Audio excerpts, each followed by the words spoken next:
Hai semuanya, makasih sudah ngeklik video ini dan selamat datang di sudut cerita bab 4 curhatan kamu.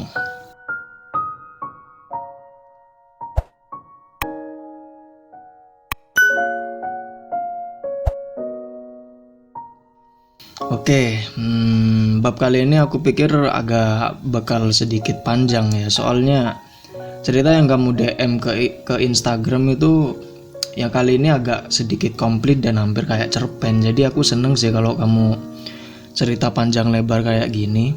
Jadi aku bisa baca situasi dan kondisi kamu lebih jelas biar aku dan pendengar juga bisa narik intisari dari cerita terus bikin sebuah kesimpulan sama-sama. Ya nggak usah panjang lebar, kita langsung ke curhatan kamu. Seperti biasa, aku nggak akan munculin nama kamu soalnya mungkin ini privasi buat kamu, jadi aku berusaha menjaga privasi kamu. Oke? Bang, pengen curhat nih, gua pengen sarannya juga, baca dong. Oke, sudah aku baca.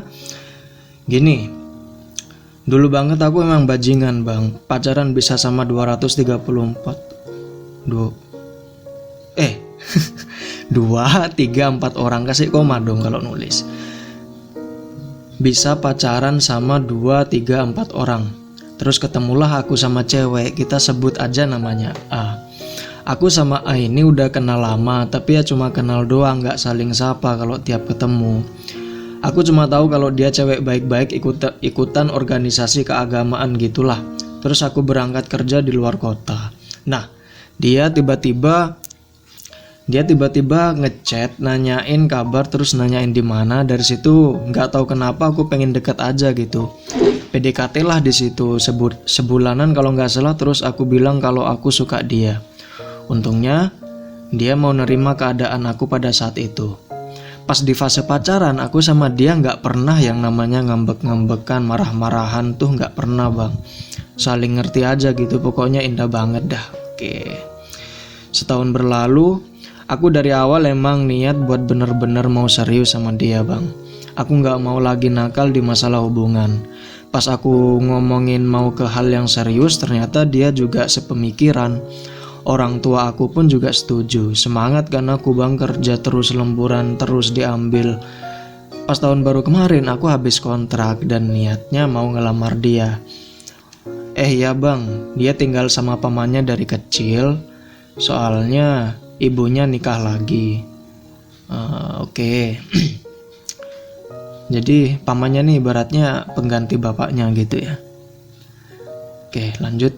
Aku datang sama keluarga aku ke rumah ibunya dan ibunya pun nerima. Tapi ibunya harus minta izin ke pamannya. Katanya sih nggak enak kalau nggak izin. Soalnya si A ini diurus dari kecil sama pamannya. Oke, dari situ aku nunggu sebulan, aku tanya belum ada jawaban. Pas ke 2 bulan aku tanya lagi ke dia, ternyata udah ada jawabannya dari awal, tapi pacarku itu nggak berani bilang. Oke, dia takut kalau aku sama dia nggak bisa sama-sama lagi, nggak bisa bareng-bareng lagi. Dan jawaban pamannya tuh enggak. Oke, jawabannya enggak. Dia cerita langsung sama orang tuaku dan semuanya jadi pusing, gak bisa ngapa-ngapain. Terus di hari selanjutnya dia nanya gini sama aku, apa ada yang lebih baik selain nurut sama orang tua?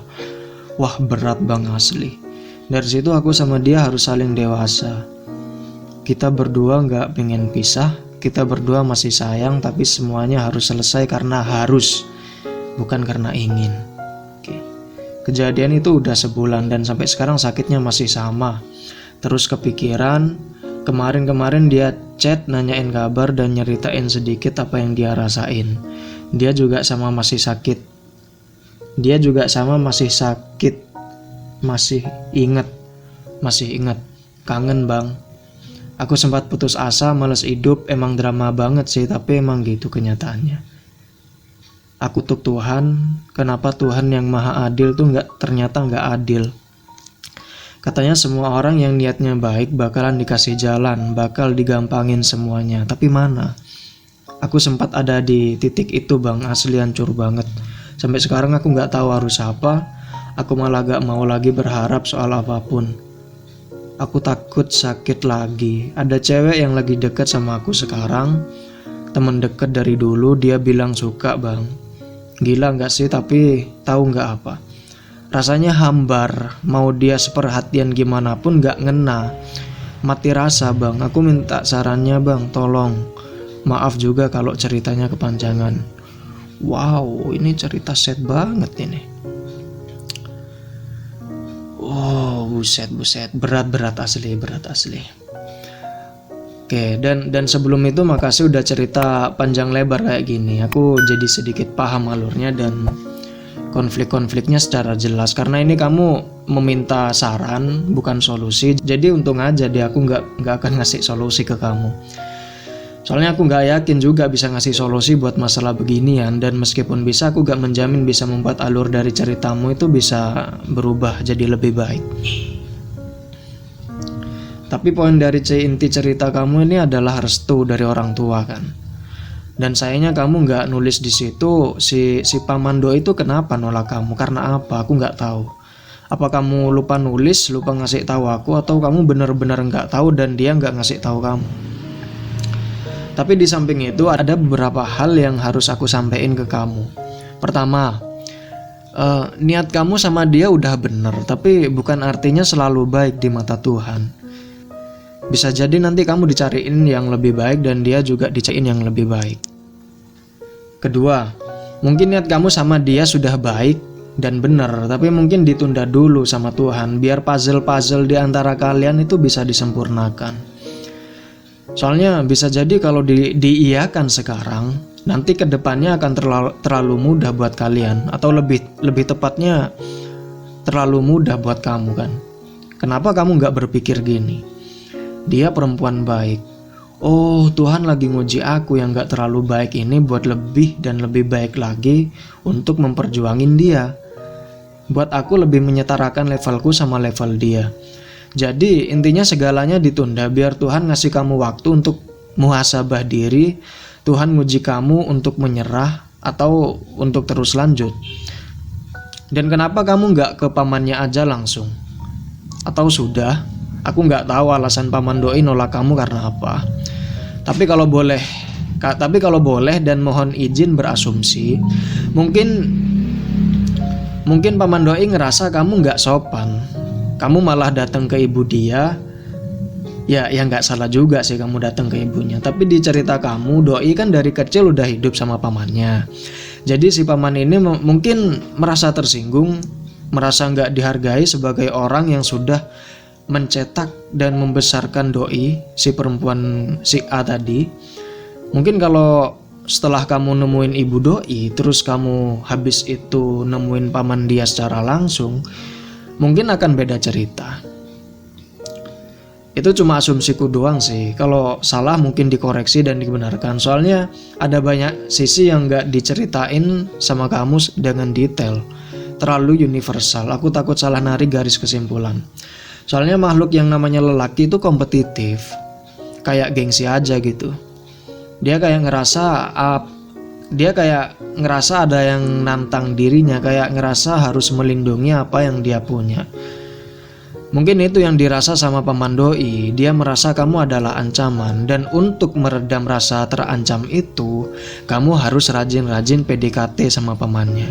Dan aku rasa pilihan yang paling masuk akal untuk kamu lakuin sekarang adalah itu, melakukan PDKT ke paman doi. Anggap aja ya, ini pelunasan untuk kesalahan kamu di masa lalu yang pernah macarin 234 orang. 234 orang ya, ralat 234 orang. Jadi brother, aku ngerti sih gimana perasaan kamu, rumuknya hati kamu aku ngerti. Emang kelihatan drama banget, tapi bagiku enggak. Yang kamu rasain itu bukan drama, tapi real, memang gitu adanya. Tapi aku percaya kamu gak bakal sampai, dan mudah-mudahan ya gak terlalu parah menganggap ini semua gak adil. Ini semua selalu adil, bahkan melalui kesakitan-kesakitan sekarang yang kamu alami. Kita cuma sedang lagi berada pada mekanisme keseimbangan yang gak kepikiran oleh kita. Jadi kayak gini deh, kamu tahu kisah jutaan masyarakat Cina yang meninggal karena membantai burung pipit dan burung gereja di negaranya. Ini kisah populer sih, aku yakin sebagian dari kamu ada yang tahu. Jadi cerita dikit nggak apa-apa lah ya, biar ada analoginya sedikit. Jadi pemerintah Cina saat itu tahun berapa lupa aku, 1958-an lah kalau nggak salah. Jadi pemerintah Cina saat itu mengadakan program semacam pemusnahan burung pipit dan burung gereja karena dianggap mereka itu adalah penyebab utama kelaparan di Cina. Mereka menganggap burung gereja dan burung pipit itu hama pengganggu dan terlalu banyak makanin gandum yang ditanam sama masyarakat. Dan katanya lagi burung-burung itu udah ngehalangin perkembangan ekonomi di Cina. Sampai-sampai pemerintah ngasih imbalan nih ke rakyatnya yang berhasil membunuh burung-burung itu, membantai burung-burung itu. Otomatis dong seluruh pembantaian terjadi di seluruh Cina. Dan mereka berhasil membantai kurang lebih sekitar 600 juta ekor. Tuh ibaratnya populasi di Indonesia, seluruh negara hilang tuh manusia, bahkan sampai minus. Nah, persis di saat itu cikal bakal tewasnya puluhan juta rakyat Cina terjadi. Soalnya dari pembantaian burung itu, populasi ulat sama belalang yang sebagai makhluk pengganggu tanaman jadi berkembang pesat. Mereka tuh bahagia, jadi mereka lebih leluasa, merasa tentram karena pemangsa alami mereka, pemangsa ulat dan belalang itu, yaitu burung-burung tadi itu udah musnah, udah dibantai sama masyarakat. Jadi mereka lebih leluasa ngerusak semua tanaman biji-bijian yang saat itu jadi sumber makanan rakyat. Jadi dari tragedi itu orang-orang mulai kehabisan makanan dan akhirnya jutaan warga Cina meninggal kelaparan. Bahkan kabarnya nih dari tragedi ini kabarnya ya, praktik kanibalisme sampai terjadi di Cina. Bapak makan anaknya atau sebaliknya, tragis banget kan. Kisah atau berita ini bisa kamu search aja deh di Google, aku yakin pasti ada. Dan ini bukan aku yang ngarang-ngarang cerita, ini emang ada. Jadi intinya kadang itu kita tuh ngebet banget kan mau musnahin semua yang bagi kita tuh terlihat ganggu, gak nyaman, sakit hati.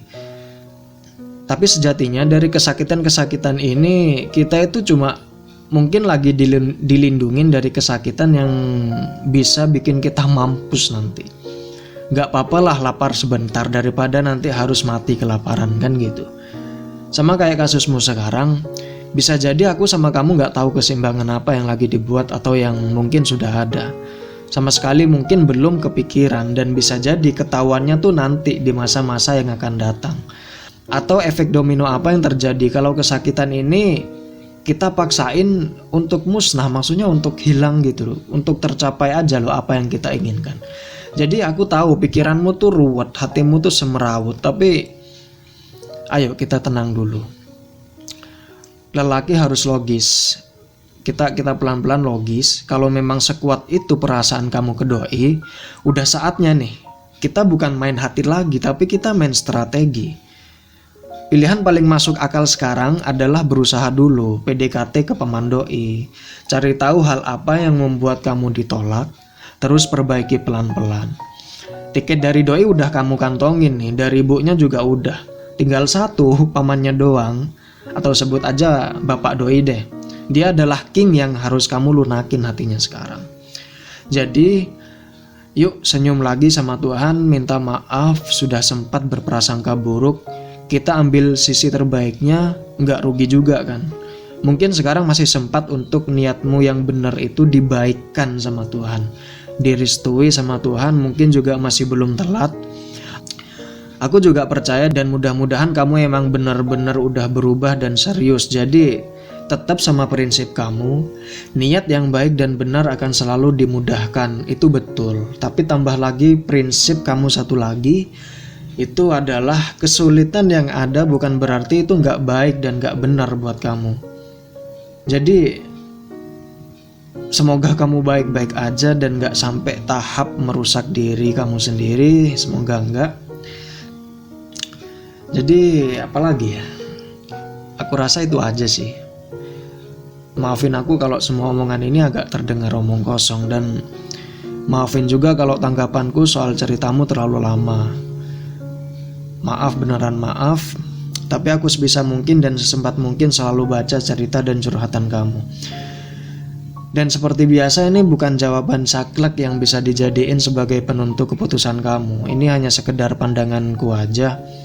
Semoga sedikit membantu. Kalau kamu punya pendapat dan saran lain dari pendengar, dari kamu pendengar lain, boleh tulis di kolom komentar atau dimanapun. Dan kalau kamu punya cerita, curahan hati tentang apapun, kalau dirasa butuh dan perlu, boleh share ke aku lewat DM Instagram atau email di bio Instagram.